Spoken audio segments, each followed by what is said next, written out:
नमस्कार दोस्तों, स्वागत है आपका आज की बेहद बड़ी और ताजा खबरों की इस वीडियो में। दोस्तों आज की इस वीडियो में जानेंगे आज की महत्वपूर्ण और ताजा खबरों के बारे में। तो दोस्तों वीडियो में आगे बढ़ने से पहले आपसे एक छोटी सी विनती करना चाहते हैं कि इस वीडियो को लाइक और शेयर जरूर कर दीजिएगा, साथ ही हमारे चैनल को सब्सक्राइब जरूर कर लीजिएगा। वहीं पर दोस्तों वीडियो में आगे बढ़ने से पहले आपके जनरल नॉलेज में वर्दी के लिए आपसे एक प्रश्न पूछना चाहते हैं। आज आपको कमेंट करके बताना है कि क्रिकेट का भगवान किस महान क्रिकेटर को कहा जाता है। जी हाँ, कमेंट करके उनका नाम जरूर बताइएगा। तो चलिए दोस्तों बिना देरी के शुरू करते हैं आज की खबरों की कारवां को। पहली खबर, देश में कोरोना संक्रमण अब भी नहीं थमा है। लगातार दूसरे दिन 43,000 से ज्यादा कोरोना केस दर्ज किए गए हैं। गुरुवार सुबह स्वास्थ्य मंत्रालय की ओर से जारी आंकड़ों के अनुसार पिछले 24 घंटों के दौरान 43,509 नए कोरोना केस सामने आए और 640 संक्रमितों की जान चली गई है। केरल में सबसे ज्यादा 22,056 नए मामले दर्ज किए गए हैं। हालांकि देश भर में पिछले 24 घंटों में 38,665 लोग कोरोना से ठीक हुए हैं, यानी कल के मुकाबले 4,404 एक्टिव केस बढ़ गए हैं। चलिए दोस्तों अब जानते हैं अगली खबर।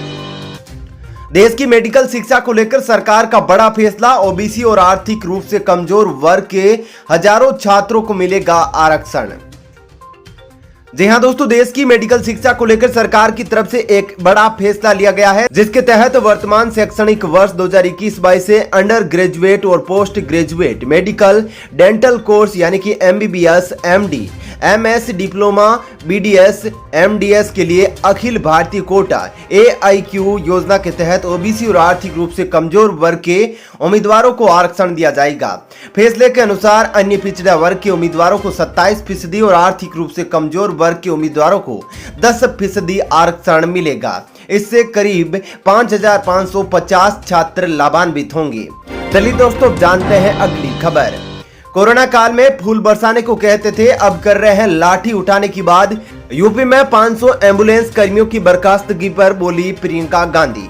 जी हां दोस्तों, कांग्रेस नेता प्रियंका गांधी वाड्रा ने गुरुवार को उत्तर प्रदेश में योगी आदित्यनाथ सरकार पर हमला करते हुए कहा कि जिस सरकार ने कोविड के दौरान एम्बुलेंस कर्मियों पर फूल बरसाने की बात कही थी, वह अब उनके अधिकारों के लिए आवाज उठाने के बाद उन पर लाठी बरसाने की बात कर रही है।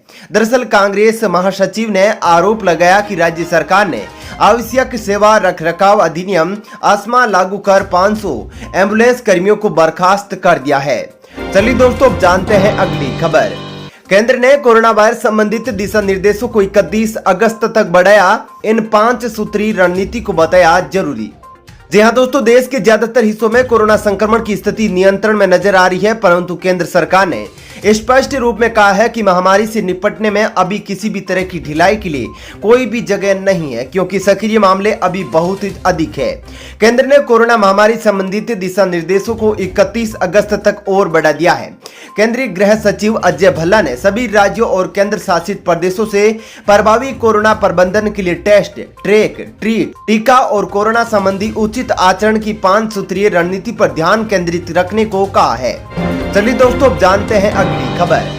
स्वस्थ भारत मिशन के तहत देश भर के अंदर बनाए जाएंगे 51 लाख नए टॉयलेट। जी हां दोस्तों, मोदी सरकार की स्वस्थ भारत मिशन ग्रामीण के पहले चरण का शौच मुक्त गांवों का सपना साकार होता हुआ नजर आ रहा है। अब इस उपलब्धि को 51 लाख नए घरेलू शौचालयों का निर्माण किया जाएगा। राजधानी में बुधवार को केंद्रीय जल शक्ति मंत्रालय में दूसरे चरण में राज्यों की सहायता के लिए तैयार 5 मैनुअली जारी करते हुए केंद्रीय जल शक्ति मंत्री गजेंद्र सिंह शेखावत ने कहा कि खुले में शौच मुक्त भारत का जो लक्ष्य हासिल किया गया है वो बहुत ही सराहनीय है। चलिए दोस्तों जानते हैं अगली खबर। 15 अगस्त के बाद सीधे जनता से जुड़ेंगे नए केंद्रीय मंत्री, अपने क्षेत्र में निकालेंगे जन आशीर्वाद यात्रा। जी हां दोस्तों, 15 अगस्त के तुरंत बाद प्रधानमंत्री नरेंद्र मोदी के मंत्रिमंडल में शामिल किए गए सभी 43 नए मंत्री जनता से सीधे संवाद करने के लिए अपने अपने क्षेत्र में जाएंगे। बीजेपी के राष्ट्रीय अध्यक्ष JP नड्डा ने सभी नए मंत्रियों को 15 अगस्त के बाद जनता से सीधे जुड़ने का निर्देश दिया है। नए केंद्रीय मंत्रियों को JP नड्डा द्वारा लिखा गए पत्र में जन आशीर्वाद यात्रा निकालने का भी निर्देश दिया गया है। चलिए दोस्तों जानते हैं अगली खबर। शिल्पा शेट्टी के पति राज कुंद्रा की बड़ी मुश्किलें, एक और मॉडल ने लगाया आरोप। जी हां दोस्तों, पोर्न वीडियो मामले में राज कुंद्रा की मुश्किलें कम होने का नाम नहीं ले रही है। राज कुंद्रा 14 दिनों की न्यायिक हिरासत में है। इन्होंने कोर्ट में अपनी जमानत के लिए अर्जी भी डाली है, जिसको कोर्ट ने खारिज कर दिया। राज कुंद्रा की गिरफ्तारी के बाद जहां कुछ एक्ट्रेस और मॉडल ने राज कुंद्रा और उनकी ऐप हॉट सूट्स के खिलाफ खुलकर सामने आए हैं, तो वहीं सरलिन चोपड़ा का नाम भी अब इसमें शामिल हो गया है।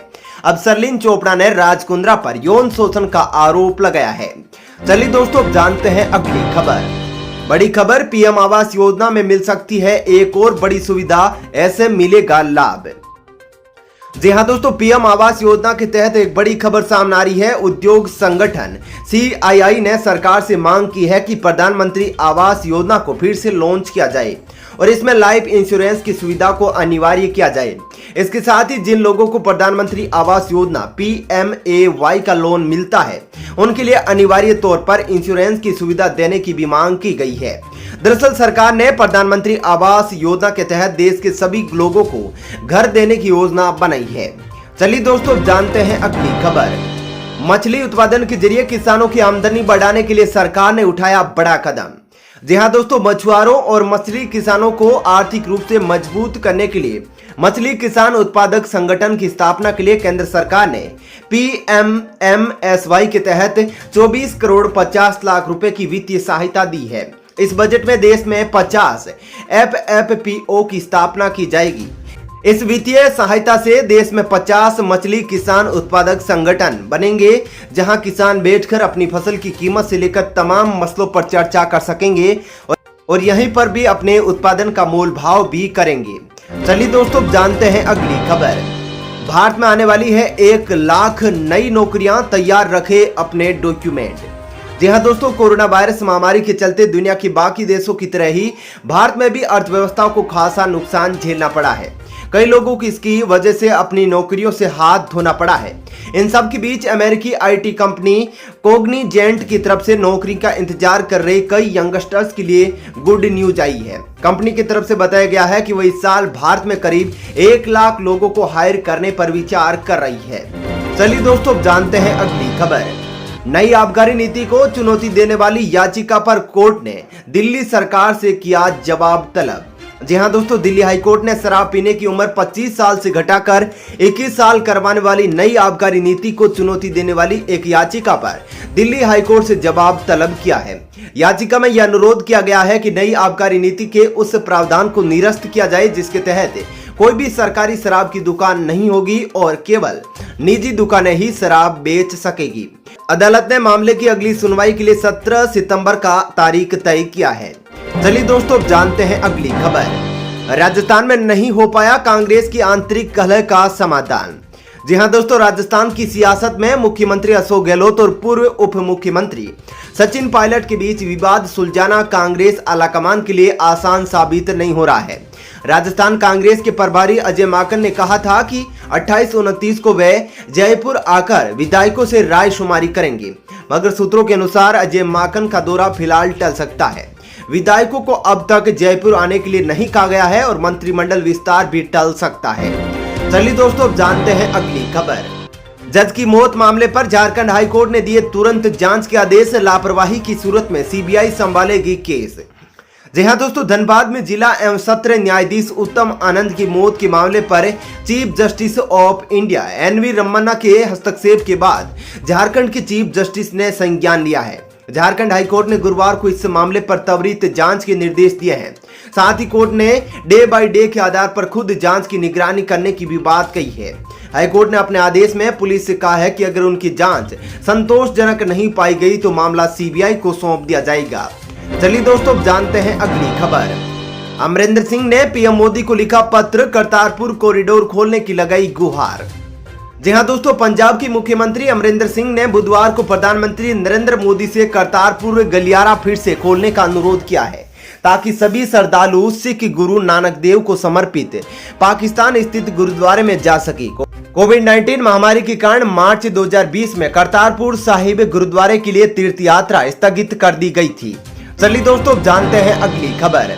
विपक्षी नेताओं से मिले केंद्रीय मंत्री पीयूष गोयल और प्रहलाद जोशी, विधेयक पास कराने के लिए मांगा सपोर्ट। जी हां दोस्तों, पेगासस मुद्दे पर रणनीति बनाने के लिए विपक्षी नेताओं ने जहां एक और मीटिंग की, वहीं केंद्रीय मंत्री पीयूष गोयल और प्रहलाद जोशी से उन्होंने मुलाकात की है। उन्होंने विपक्षी सांसदों नेताओं से विधेयक पारित करने के लिए सदन का समर्थन करने को कहा है।